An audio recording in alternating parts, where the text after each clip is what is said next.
Thank you, Program Director, for that warm welcome.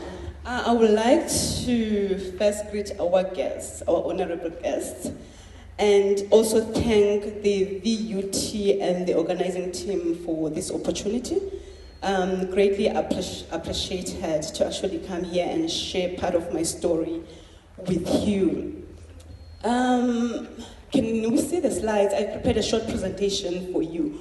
Originally, I'm from Eastern Cape, Bizana, from a rural place called Bizana. I don't know if there is anyone from Bizana. Boom, Kaya!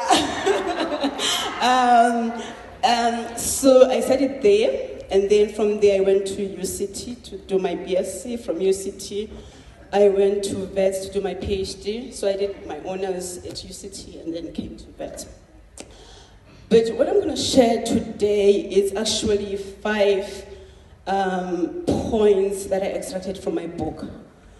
And I hope that by sharing them, you will somehow relate to some of the points and use them in your own journey. And I hope that it will be a catalyst to awaken a giant from within. However, if you're already a giant, I hope it will motivate you to continue sowing